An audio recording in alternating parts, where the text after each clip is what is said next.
The IFLA World Library and Information Congress 2026 is coming to Busan. The city of Busan has consistently carried out creative experiments to connect cities, libraries, and people. Representing 150 countries, nearly 5,000 library experts will gather to envision the future of the global information ecosystem at the IFLA WLIC 2026 in Busan.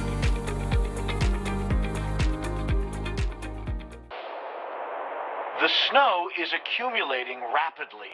Temperatures are dropping fast, so stay safe out there. Look behind me.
Hello and welcome to our special edition of Arirang News. French President Emmanuel Macron is currently in South Korea for the first time since taking office in 2017, making him the first French leader to visit Seoul in 11 years. Now, in just a few moments, we will bring you live coverage of the official welcoming ceremony ahead of his summit with President Lee Jae-myung. Now, while we wait for that to begin, we're joined today by Dr. Dylan Motang, visiting scholar at the Seoul National University Asia Center. Dr. Motang, thanks for coming on today. Very happy to be here. So could you just tell us more about the significance of President Macron's visit and why now, given that he's set to leave office in about a year? So this visit has been in the making for actually a very long time. If you remember, President Yoon Suk-yeol went to Paris actually 2 times to meet with Macron. And the tradition is that when you meet with a leader in a foreign country, this leader should come back to your country to make a payback visit, right?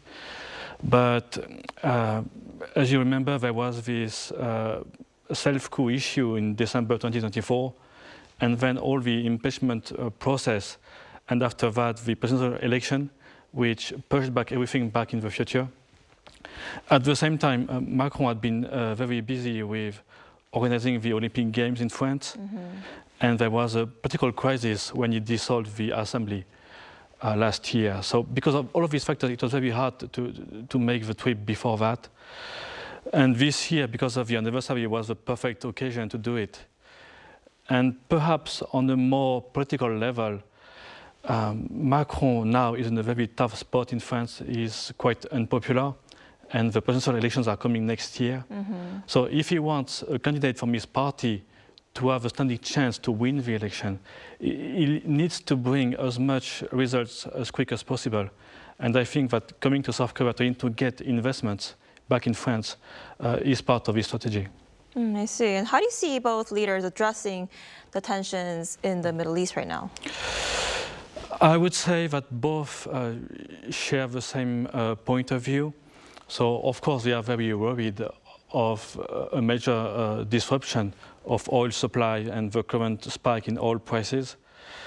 And also both Macron and Lee are afraid that US attention is being distracted away from core interests like the war in Ukraine, in Europe, of the North Korean issue for South Korea. So both of them would like to shut down this war as soon as possible. And to do that, they have to be very careful because they will try, I think, at the same time to encourage negotiation, but not to anger President Trump, who is already quite mad at both France and South Korea for not intervening more in the war. So they will have to walk this very tightrope to avoid both angering Trump, which is the key ally, and also to end the war as soon as possible. Right. I'm glad you actually mentioned that because President Trump has been criticizing France for closing its airspace, and he's been also sort of lashing out at other European allies too. And he said they aren't doing enough around the Strait of Hormuz. So how should countries like South Korea and France respond to this claim? Just to be clear, France has not totally shut down military flights. It was more of an isolated incident, which Trump picked on. So France right now is in talks with Great Britain, with Germany, with India and a few others to create a coalition to try to reopen the Strait of Hormuz. But it's not really clear what it will mean and whether it will be some kind of diplomatic maneuver or some kind of military show of force. So there's no good strategy right now. And as I said, both countries are really worried not to anger Trump and not to give him an excuse to restart the trade war, not to put an end to the agreements already signed recently. So I think that both of them will be very attentive not to vocally take position against Trump. Right. And, Trump, speaking of that, Trump has been hitting out at European allies over this war. And some analysts say that this growing resistance from NATO allies express sort of a deepening division within the alliance. So given that NATO is already under strain over issues like Ukraine and Greenland, how do you think the future of NATO will turn out? So the crisis, in a way, reminds me of what happened in Iraq in 2003 when the US decided to attack Iraq alone. But the difference this time is that there was almost no consultation prior to the war. And as you mentioned, the European allies, I think, will have shown to many Americans some kind of disloyalty. That's how the Americans will perceive it in the waging of this war. So my belief is that the NATO will survive, and even if Trump has talked about exiting NATO, there's a lot of legal hurdles. You cannot just exit like this. It's not like signing an executive order. He has to go for the Congress. And a lot of Republican congressmen and all the neoconservative current will be opposed to such a move. So I do believe that NATO will survive, but relations within NATO will become far more transactional and conditional than before. And I do expect US to really ramp up the pressure about the issue of burden sharing and asking the European allies to do much more to ensure the defense of the eastern borders of NATO. Right. Especially since Trump is very much focused on burden sharing, and he's been also pressuring South Korea to take more of those burdens as for the cost needed for stationing U.S. troops in Korea, right? Yes. I don't expect the same way. I don't expect Trump to somehow just end the Korean alliance just because of the war in Iran. Korea is too important for that. But after the war ends, you will have for sure a very angry Trump who will ask Korea to do a lot more, both for South Korea but also for Taiwan. Right. It's something that the Americans are very worried about. So you can expect a lot of pressure on South Korea to take a much more open stance on the issue of the defense of Taiwan. Right, and speaking of the Middle East, President Trump actually delivered an address yesterday, and he said American forces will finish the job pretty soon and that the United States is going to hit Iran extremely hard over the next 2 to 3 weeks. So does this mean he's determined to escalate the war for the next few weeks? For sure, it seems so. Donald Trump right now has not been able to achieve the foremost objective, which was to get rid of the Iranian regime. So now he is contemplating a ground operation. So it's not really clear what it would mean. It could be an operation to take control of the Strait of Hormuz directly. It could be an operation to take control of some Iranian islands. Or also it could be some kind of overraid to take control of Iran's uranium, which had been buried underground since last year and the war with Israel. So in any case, if we are talking about a ground operation, it could prolong this war for many weeks, and I'm afraid perhaps for months, actually. We just talked about burden sharing, and Trump says Seoul has not been helpful to Washington despite the presence of American troops on the Korean Peninsula. And he talked about how American troops are close to what he called a nuclear threat, apparently referring to North Korea. So how should South Korea respond to this claim? The best thing is actually not to respond, because Trump, as we know with the last few years, is someone which you want to try to smoothen with praises and compliments, isn't it? Right. So the best thing would be not to pick up on Trump's comments and just to wait for the storm to pass. And I do believe that actually President Lee Jae-myung could, in the long term, get some kind of benefits from this war. Because after the war, the US president will be in a quite tough spot, because he would have failed to realize many of his objectives. And the midterm elections are still coming very soon. Right. So he will want to get any kind of success abroad. So it could be an occasion for Lee Jae-myung to maybe try to push his agenda of engagement with North Korea so Trump can at least look like he's having some success in Asia. I see. And going back to Macron's visit, what are some other key bilateral issues they might likely focus on in today's talks? First of all, economics. I'm sure that both Macron and Lee Jae-myung are quite eager to get investments from the other side. Right. Also, there are some lingering trade tensions. For instance, I'm aware that some Korean companies have been complaining to the Korean government about French policies of subsidizing electric vehicles purchased in France, because they consider that some of these measures are quite detrimental to South Korean cars, which would contradict the EU-Korea free trade agreement. Another issue would be Ukraine. I would guess that President Macron will, on the behalf of Ukraine, try to secure perhaps some ammunition supply for Ukraine, or perhaps also try to get some kind of economic aid or Korean investment into Ukraine to support Ukraine's war effort. And when it comes to Lee Jae-myung, I would think that he would be eager to engage with Macron about North Korea, because after all, France is a UN permanent member state, so it still has some importance. And actually, France hasn't shown much interest into the North Korean issue, so he will want to get Macron on board, I believe. Right. On the screen, we now see President Lee Jae-myung ready to greet President Macron, who will soon be arriving at the Blue House. And you just mentioned that economic ties will be at the highlight of talks in today's talks. And I'm hearing that President Macron will actually be holding separate meetings with executives from Korean companies like Samsung, Hyundai Motor, and Naver. What can we expect to happen there, and how have economic ties between these two countries evolved so far? So when it comes to the companies you mentioned, it comes within the frame of Macron's strategy of re-industrializing France. So he has in mind to make France the European hub for green technology and also for AI. And when he was in Japan earlier, he actually got some Japanese companies to invest into France.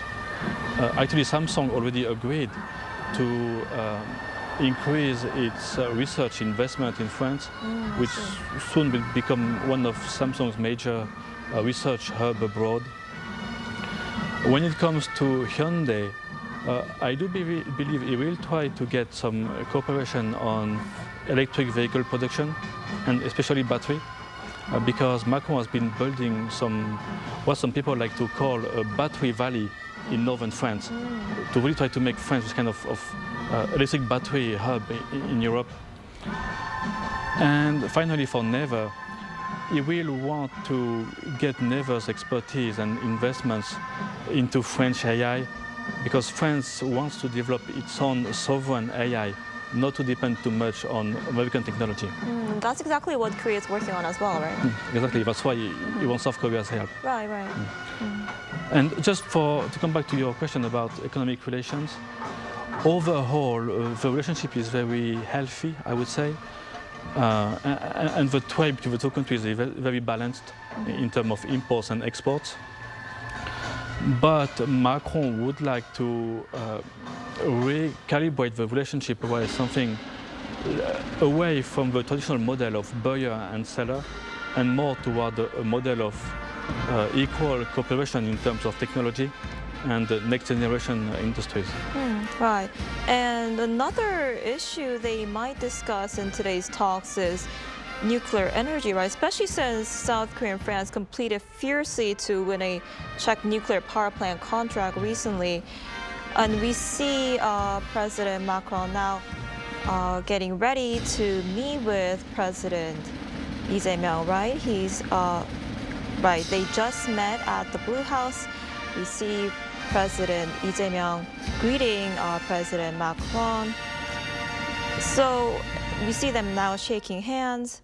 The First Lady also greeting President Macron. So How might, back to their summit, another issue they might focus on is nuclear energy. How might Seoul and Paris seek to work together in this field?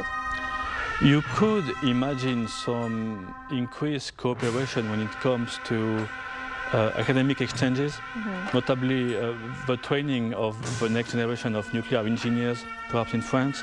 You could imagine more cooperation in terms of fundamental nuclear research. But overall, I'm quite pessimistic. I do believe that France and Korea are competing for the same markets, and their needs are not complementary. So I do believe that in this sphere, at least, competition will prevail. But one sphere you could imagine some kind of big announcement is when it comes to nuclear submarines. You know that South Korea has been lately working on the next program for nuclear propelled attack submarines. So that's one area where South Korea could ask for French expertise to try to get access to French engine technology, which in many ways is cheaper and easier to operate than American engines. I see. Right, and we now see on the screen President Lee Jae-myung and President Macron standing side by side. This is their third in-person meeting, right, after they met on the sidelines of the G7 summit in Canada and the G20 summit in South Africa last year. So this is their third time meeting, right? Yes, and I think they already have some kind of a good relationship. They already appreciate each other, and they both recognize the other as some kind of a defender of liberal democracy, both in their own countries and abroad. So I would say there's already some kind of a trust and a good friendship among them. Right. And as for these two countries' diplomatic relations, this year actually marks 140 years since South Korea and France established diplomatic ties, right? How might today's talk sort of help advance this bilateral relations moving forward? So beyond what we mentioned already, one issue where you could have some more progress is about cultural relationships. So in recent years, due to all what we know about the Korean wave and the growing interest into Korean language in France, French public education has been investing a lot of efforts into growing the Korean study departments in France. But there's a feeling in France that this is not being reciprocated, because in South Korea, the study of French language is in decline. Barely any Korean students now learn French in high school, and the French departments in universities are emptying out, actually. So there's a sense among French diplomats that we could ask Korea to do a bit more, to have a more balanced relationship. So it's not only France promoting Korean culture, but also maybe Korea trying to promote French language and culture. I see.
Right, so now we just heard the national anthem of both of these two countries, and they will soon hold summit talks followed by signing of MOUs and a joint press conference in the afternoon. Now, to just give you a brief overview, President Macron arrived in Seoul on a two-day visit yesterday ahead of summit talks with President Lee Jae-myung scheduled for today. And this marks his first visit to South Korea since taking office in 2017. And upon arrival yesterday, Macron paid tribute at the War Memorial of Korea to honor French troops who fought in the Korean War from 1950 to 1953. So Dr. Motang, France has invited President Lee Jae-myung to the G7 Leaders Summit in June, right? What's the significance of this invitation, and what might South Korea be aiming for if it does decide to attend this event? So on the French side, it is clearly an acknowledgement that South Korea has become a key partner on all issues of economy and security, and also an acknowledgement of South Korea's status of advanced democracy. When it comes to South Korea, attending such a summit is always an occasion to meet with all the key world leaders at the same time. So it's really a time-saving measure because you can discuss all the issues very quickly with all your peers. And I do believe that Lee Jae-myung would be interested also to try to push an agenda of engaging with North Korea during such a summit. And South Korea has had for some time this ambition of actually becoming a member and turning the G7 into perhaps one day a G8. So I'm not sure it could happen this time, but participating is a good way to try to increase South Korea's status to achieve that in the long run. On the more political side of things, for a Korean president to attend such an event is always a very interesting boost in popularity and a way to show that he is actually a popular world leader. So there's only benefits for Lee Jae-myung to attend. I see. And you talked about how cultural relationship has played a key part in relations between South Korea and France. And the Blue House actually said yesterday gifts for the First Lady of France also included a set of tableware as well as signed albums of renowned K-pop artists like BTS and Stray Kids.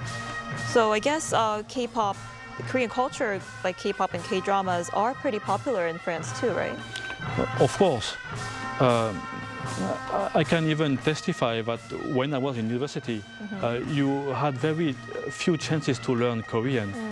But now almost every major French university has a department of Korean, and the number of students has increased like several times in the last few years.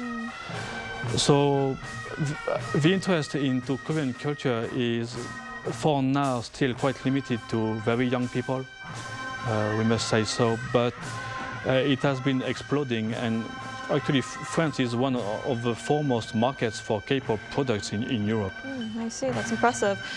And like we just discussed, Macron's visit comes as the South Korea and France mark their 140th anniversary of diplomatic ties. After they established formal ties in 1886, that's when the Treaty of Friendship, Commerce and Navigation was signed between France and the Joseon dynasty back in 1886. So how might today's summit talks help advance this diplomatic and bilateral relations?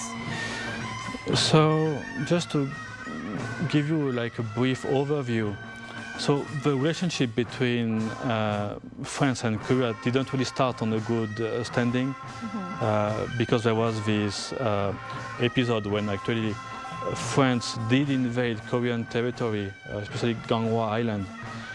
And France was perceived back then as a threatening colonial power by South Korea. And actually, when Japanese colonization came, France didn't really do much to try to support Korea. So there was this kind of resentment about France back then.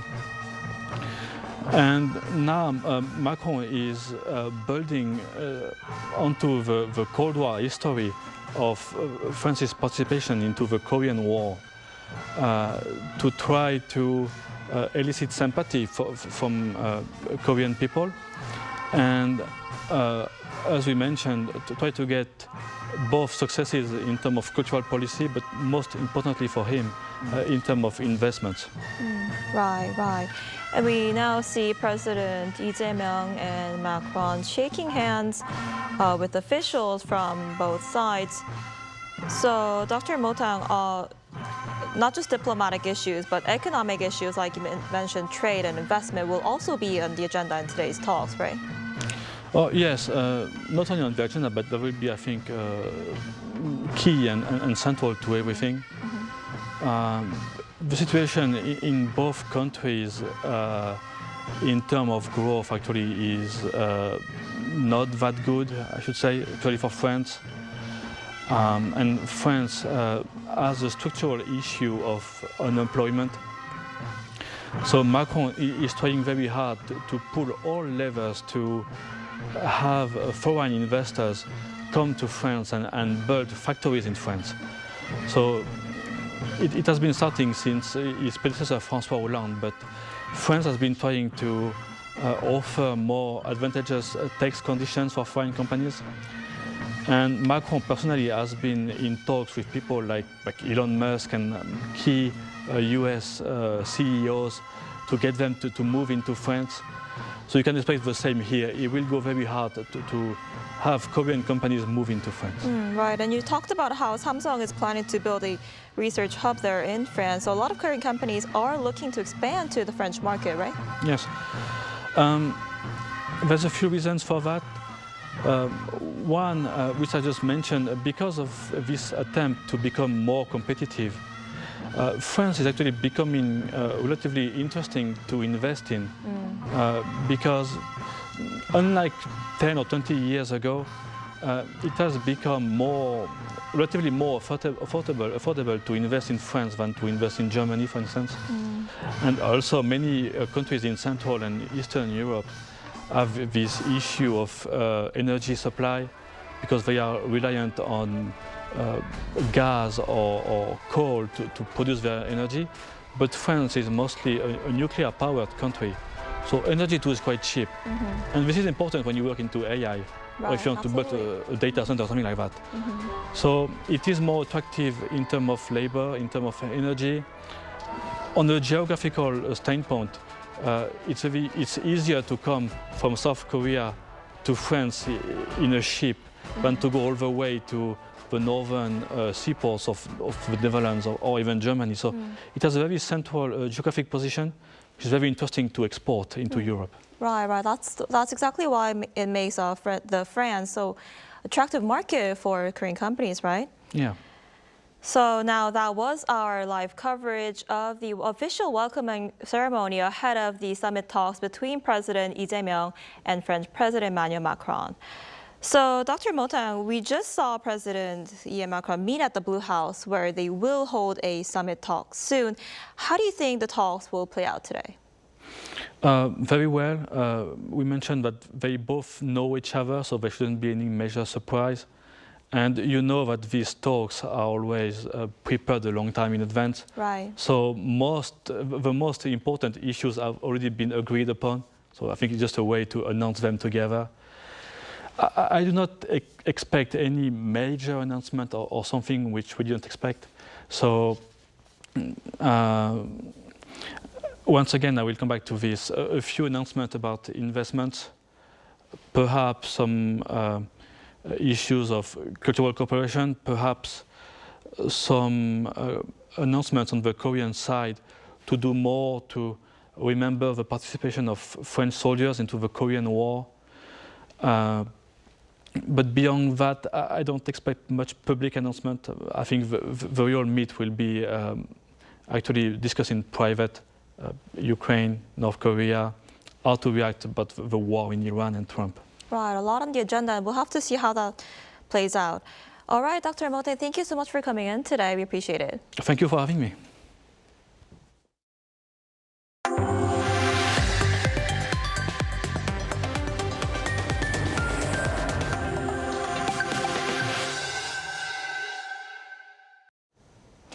U.S. President Donald Trump has confirmed a U.S. airstrike that destroyed a major bridge near Tehran, warning there would be more to follow if a settlement is not reached. But Iran vowed to fight back and said strikes on civilian infrastructure would not force Tehran to surrender. Our Kim Bo-kyung has the details. A day after U.S. President Donald Trump threatened to bomb Iran back to the Stone Age, he claimed responsibility for destroying Iran's largest bridge. Trump published footage showing the under-construction bridge between Tehran and Karaj collapsing on Thursday local time and warned there would be more to follow if a settlement is not reached. He added that Iran must come to the negotiating table before it is too late and before any chance of becoming a great nation again is completely gone. 8 people were killed and 95 wounded in the airstrike on the bridge, according to the Iranian media. In response to the attack, the Iranian military designated 8 bridges located in Kuwait, Saudi Arabia, Abu Dhabi, and Jordan as potential targets for retaliation. And Iran's Foreign Minister Abbas Araghchi posted on X saying strikes on civilian infrastructure would not force Iran to surrender, but only convey the defeat and moral collapse of an enemy in disarray. The strike on Iran's largest bridge comes after Trump addressed at the White House on Thursday, where he warned Washington will intensify strikes over Tehran with extreme force for over the next 2 to 3 weeks, making it go back to the Stone Age. Meanwhile, diplomats from more than 40 countries, including South Korea, held a virtual meeting on Thursday where they agreed to explore using sanctions to pressure Iran to reopen the Strait of Hormuz. The representatives strongly condemned Iran for hijacking the international maritime route and holding the global economy hostage. They agreed to increase pressure through the UN and come up with sanctions to bear down on Iran if the strait remains closed. Kim Bo-kyung, Arirang News. Meanwhile, Iran is moving to tighten oversight of the Strait of Hormuz with the drafting of a new joint navigation regime with Oman.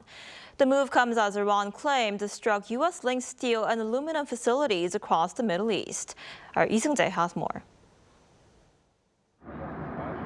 Iran is moving closer to introducing a new system to oversee maritime traffic through the Strait of Hormuz, a critical artery for global energy supplies.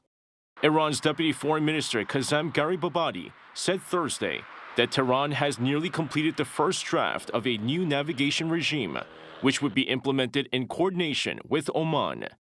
Under the proposal, Iran and Oman would jointly supervise ship movements through the strait. Iranian officials say the plan is designed to ensure safe passage and improve services for vessels, not to impose restrictions. Still, the move could expand Tehran's influence over one of the world's most strategically important shipping routes, which handles a significant share of global oil and gas flows. Traffic through the strait has already declined sharply amid the ongoing conflict involving Iran, the United States, and Israel, prompting some countries to consider alternative routes. Meanwhile, tensions are escalating beyond the waterway. Iran's Islamic Revolutionary Guard Corps said Thursday it carried out attacks on U.S.-linked steel and aluminum facilities across the Middle East. According to Iranian state media, the strikes are part of what Tehran calls the 90th phase of Operation True Promise, targeting sites tied to American capital and technology. Possible locations include facilities in Saudi Arabia, the United Arab Emirates, and Bahrain, as the extent of the damage has not been independently confirmed. The reported attacks come as 2 of Iran's largest steel producers halted operations following repeated airstrikes by the U.S. and Israel last week. Lee Seung-jae, Arirang News. Washington announced a new tariff policy on Thursday with a flat 25% duty on products containing significant amounts of steel, aluminum, or copper. The change replaces the previous system, which applied tariffs of up to 50% based on metal content. The new rule instead applies a uniform rate to the total price of finished goods. The measure is expected to affect South Korean exporters of home appliances, including washing machines and refrigerators. President Trump signed a proclamation formalizing the policy, which targets products with metal content above 15% by weight. Products with 15% or less will be exempt from the tariff. On the local front, President Lee Jae-myung delivered a budget speech to the National Assembly on Thursday and urged lawmakers to fast-track a supplementary budget to mitigate the economic fallout from the Middle East conflict. Our Blue House correspondent Song Yu-jin reports. President Lee Jae-myung says the government's more than $17 billion supplementary budget kept this in mind.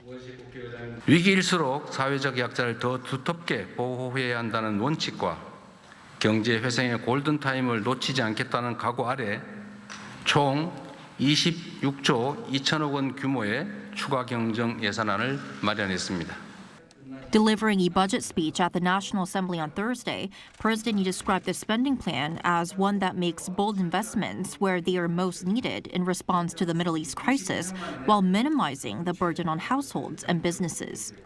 이번 추경안은 국채를 발행하지 않는 빚 없는 추경이라는 점을 분명하게 말씀드립니다. 정시 반도체 경기 호황 등에 따른 초과 세수 25조 2천억 원과 기금 자체 재원 1조를 활용할 계획입니다. The extra budget focuses on easing the burden on consumers and businesses affected by rising oil prices, with more than 10 trillion won allocated for this.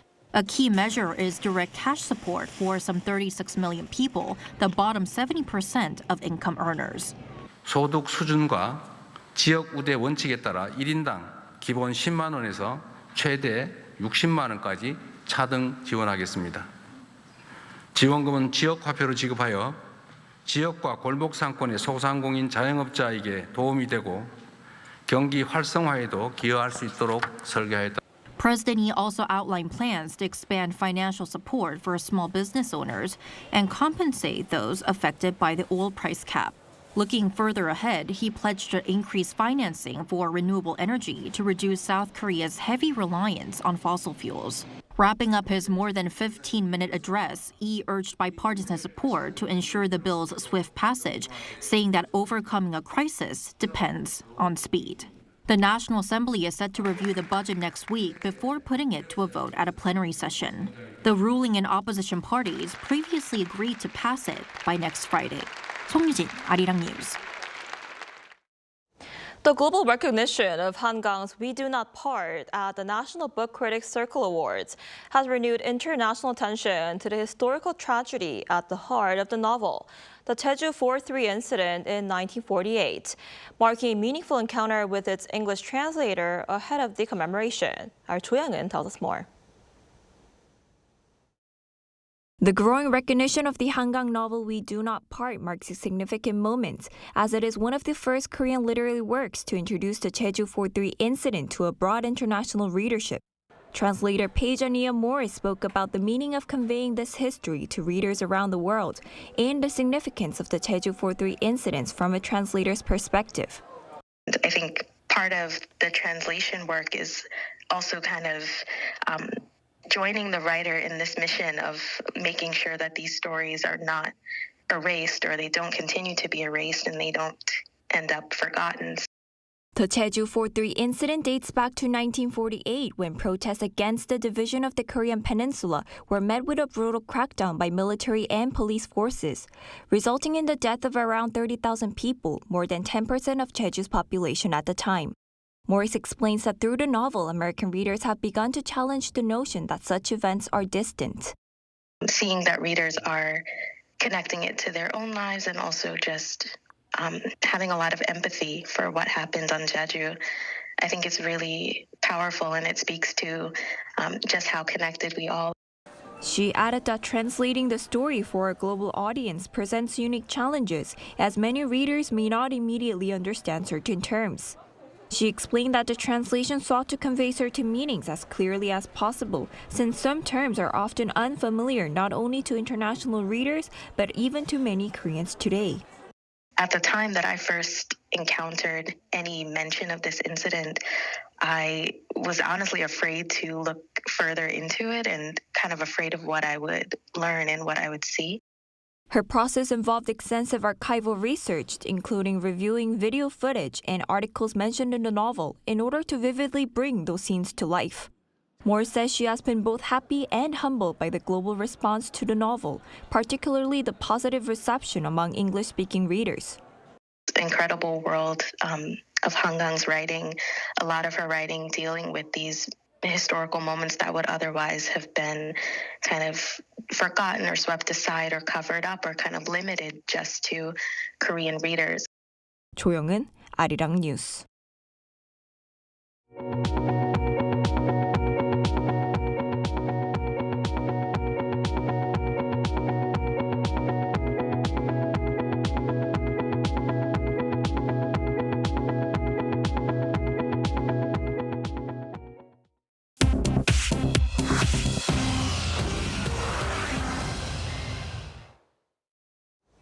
Good morning, I'm Chu Ji-hyun, and this is The World Now. U.S. President Donald Trump has fired Attorney General Bondi. The sacking ends a tenure marked by controversy over the Jeffrey Epstein files and growing White House frustration over what Trump saw as Bondi's failure to move fast enough against his political opponents. Trump on Thursday appointed former personal lawyer and current Deputy Attorney General Todd Blanche as acting Attorney General. He praised Bondi in a social media post as a great American patriot while announcing her move to the private sector. Bondi's firing follows months of tensions as Trump repeatedly told her he was unhappy with her performance. The Epstein files drove the final blow. After the Justice Department declared the case closed in July and released roughly 3 million pages, bipartisan backlash forced a new law requiring near total disclosure, but lawmakers continued to slam redactions. Bondi was set to testify before the House Oversight Committee on April 14th. In the latest purge of the Pentagon's senior leadership, U.S. Defense Secretary Pete Hegseth has fired Army Chief of Staff General Randy George, cutting short a 4-year term with more than a year remaining. The Pentagon on Thursday confirmed George's immediate retirement with no explanation. This comes despite thousands of U.S. Army soldiers from the elite 82nd Airborne Division being deployed to the Middle East for operations against Iran. General Christopher Leneve, Hegseth's former military aide and current Army Vice Chief of Staff, steps in as acting Army Chief. George's removal is part of a sweeping shakeup Hegseth has driven across all Pentagon leadership levels, including the firings of Joint Chiefs Chairman, the Chief of Naval Operations, and the Air Force Vice Chief of Staff. The UN Security Council is set to vote Friday on a resolution led by Bahrain to protect commercial shipping through the Strait of Hormuz, where the traffic has all but halted due to conflict with Iran. Diplomats say the measure would authorize all defensive means necessary, though China and Russia have voiced strong opposition. China's UN envoy warned that any authorization of force would lead to further escalation. Bahrain's foreign minister urged a unified council response, calling Iran's control of navigation code unlawful and unjustified. The strait has been effectively closed to commercial traffic since the U.S. and Israel began strikes on Iran in late February, which caused a surge in global oil prices. NASA's Artemis II crew received clearance on Thursday to fire its engines, leave the Earth's orbit, and head for the moon. But before that, they had to repair the Orion's capsule's malfunctioning toilet. Astronaut Christina Koch led the repair after the so-called lunar loo failed to work. They now head for a lunar fly-around, which will be the first human trip around the moon since Apollo 17 in 1972.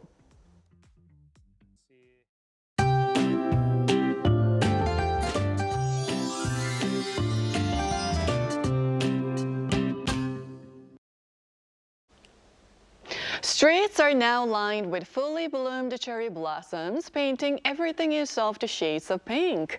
But if you're heading out to enjoy them, make sure to keep a face mask handy.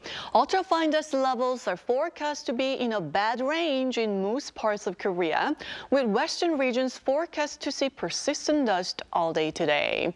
And you may want to plan your outing sooner rather than later. Rain is on the way nationwide from tonight through tomorrow afternoon. Rain will start from Jeju this evening, and it could come down heavily in certain parts of Korea. Jeju Island and South Coast could see 30 to 80 millimeters of rainfall. And this afternoon, Seoul will be getting up to 20 degrees Celsius, Daegu topping out at 22 degrees. Then rain is expected in Seoul tomorrow through lunchtime, followed by another band of rain next Monday morning. So please take the rainy weather into account and catch that spring moment while you can.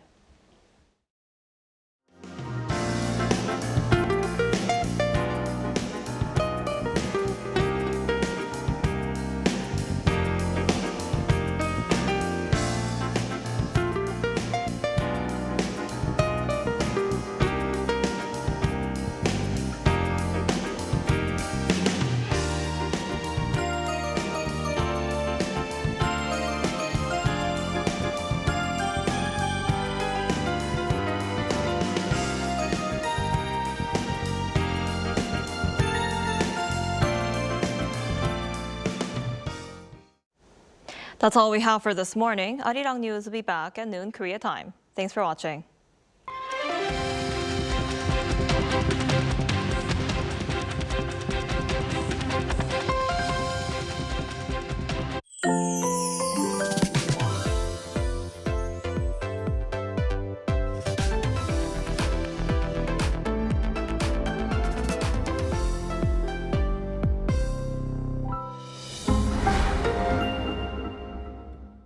How to survive in Korea. Barbecue restaurants. Step 1. Taking care of your clothes. Put your jacket in the plastic bag. Seal it tight. If the stool flips open, store your clothes inside. Wearing light colors? Grab an apron. It's the best defense against oil splatter and smoke. Step 2. Bottomless side dishes. Basic side dishes at a barbecue restaurant. Eat, and eat as much as you want. Side dishes come with free refills. Oh, and if you don't see this sign, just ask, 사장님, 여기 밑반찬 좀 더 주세요. Simple, isn't it? Step 3. Grilling meat. There are various kinds of samgyeopsal in Korea. Place the meat on the grill, turn it over when golden. And again when it looks done. Again and again and again. Step 4.